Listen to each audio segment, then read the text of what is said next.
Only a couple of months ago, things were going pretty well for Syria's new president, Ahmed al-Sharaa. There was surprisingly little interethnic violence in the months after Assad's ousting, the international community was remarkably united in its support for the nascent Syrian state, and in March, al-Sharaa announced an agreement to fold the de facto Kurdish state in the northeast into Syria's national institutions. However, in recent weeks there's been a dramatic rise in tension between Syria's new government and both the Kurds and the Druze. So in this video, we thought we'd take a look at why Syria's unification has apparently stalled, and what might happen next.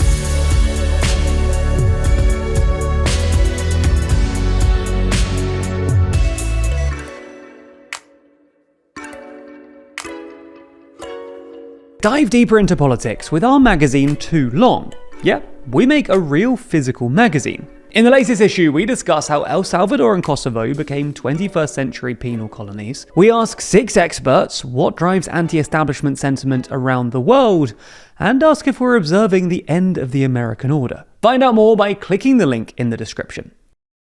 Let's start with a bit of context. We've explained this before in previous videos, but the TLDR is that Syria's population is dominated by Sunni Muslim Arabs, with a number of minorities concentrated in specific regions. According to the CIA's latest estimates, Arabs account for about 50% of the population, and they're pretty evenly spread throughout Syria. The second largest ethnic groups are the Alawites, the ethno-religious group that the Assads came from, who account for about 15% of the population and are mostly concentrated in the coastal areas to the west, around the port cities of Tartus and Latakia. There are also the Druze, who account for about 3% of the total population and are mostly concentrated in the south, around the governorates of Quneitra, Daraa, and Suwaida. And then there's the Kurds, who account for about 10% of the population and are mostly concentrated in the north and northeast. The Kurds, in Syria and elsewhere, have always wanted more political autonomy, so when the Syrian civil war broke out after the Arab Spring, they took their chance and quickly announced the creation of a new independent state to the east of the Euphrates River. This state was technically named the Autonomous Administration of North and East Syria, but is more commonly known as Rojava.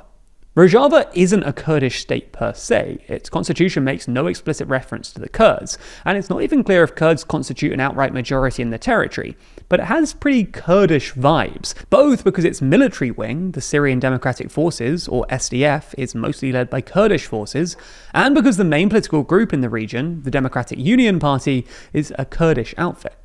Rojava has operated as a de facto independent state since about 2012, but it hasn't been recognised by any government or institution apart from the Catalan parliament in 2021. Anyway, when Syria's new president, Ahmed al-Sharaa, took over, there was widespread anxiety among Syria's minorities that he would be bad news for them. After all, he was a former jihadist whose rebel alliance included a number of Sunni Muslim jihadist groups. However, after ousting Assad, al-Sharaa claimed he wanted to build an inclusive Syrian nation, and promised to guarantee minority rights. Originally, it looked like things were going to plan.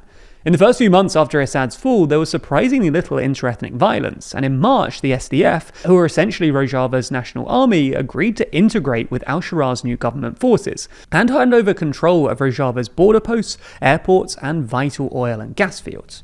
However, in recent weeks, progress on Syria's unification has apparently stalled. Al-Sharaa and the SDF have spent the months since that agreement squabbling over its implementation, and last week Rojava hosted what it described as a unity conference in the city of Al-Hasaka, including the head of the Alawite Council, Ghazal, and Druze Sheikh Hikmat al-Hijri, who's probably the most pro-Israeli Druze leader. The conference concluded with a statement calling for a decentralized Syrian state with a new army, which was unsurprisingly rejected by al-Sharaa, who has dismissed previous calls for decentralization as separatism, and was followed by a number of skirmishes between the SDF and government forces in Aleppo, with Syrian state media claiming on Tuesday that a Syrian soldier had been killed by the SDF.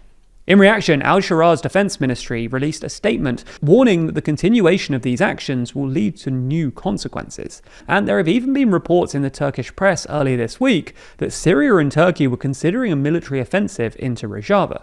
So what's gone so wrong for al-Sharaa here?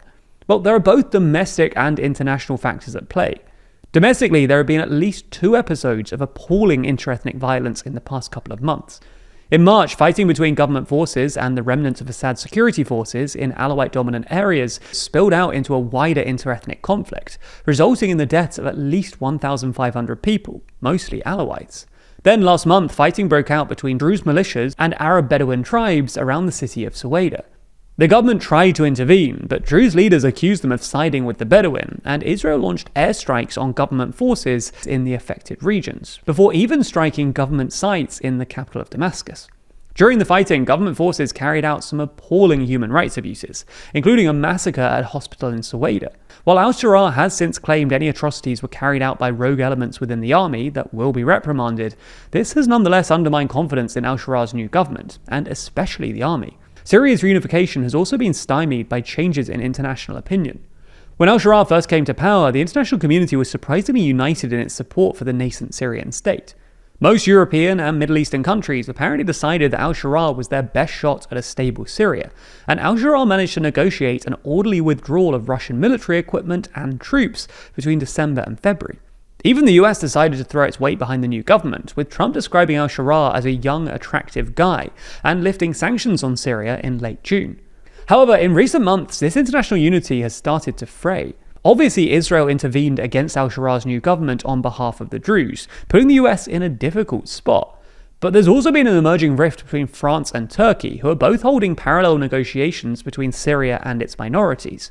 In general, Turkey is pushing for a more centralized Syrian state, with power centered around al-Sharaa in Damascus, while France, which has close ties to the Kurds, at least since the 80s, seems to be pushing for a more decentralized Syrian state, with more autonomy for the Kurds and others. Al-Sharaa apparently abandoned the French negotiations after last week's unity conference, and presumably irritated by both France's persistent support for Kurdish autonomy and the West's muted reaction to Israel's strikes in Syria, has even taken steps to mend ties with Russia, with his foreign minister, defense minister, and intelligence chief all paying visits to Moscow in recent weeks. Renewed Russian involvement would also complicate Syria's relationship with its newfound allies, especially in Europe. All in all, al-Sharaa's project of Syrian unification does seem to be stalling, and the lack of consensus among the international community adds another layer of precarity. Now, when you're diving into complicated topics such as this, it's quite easy to get caught up in what you know without even missing a beat. But what about the stories you don't see? Or what happens when the stories you do see are purposely leaving out information to try and sway your thinking? Thankfully, our sponsor this week, Ground News, are experts at helping with just that. That's because Ground News is a website and app that collects thousands of articles from across the world and puts them all in one place for you to easily compare how the news is being covered by different outlets online. For each and every story, you can see the number of sources reporting on it, as well as the political bias, factuality, and ownership of said sources. For example, if we take this story on Israel's airstrikes on Damascus, you can see that there are 477 sources reporting on it, 86 of them coming from the left and 70 coming from the right. You can even compare the headlines to see what either side is saying, with the left framing Israel's airstrikes as an aggressive escalation cloaked under the pretext of protecting the Druze minority, in contrast to the right, which portrays Israel's actions as a vital defense against regime gangs and Islamist militias. That's not all though. Ground News has tons of super handy features, and our personal favourite is their blind spot feed. Here you can find stories that have been disproportionately covered by one side of the political spectrum, helping you challenge your perspective on someone else's media reality. Here at TLDR, we're passionate about helping you understand how bias may affect the media you consume, something that Ground News also firmly believes in. Because of this, we're offering 40% off their unlimited access Vantage Plan subscription if you use the link in the description or scan the QR code on screen. You can only access this discount through our link, so make sure you go to ground.news/TLDR or click the link in the description to get started today.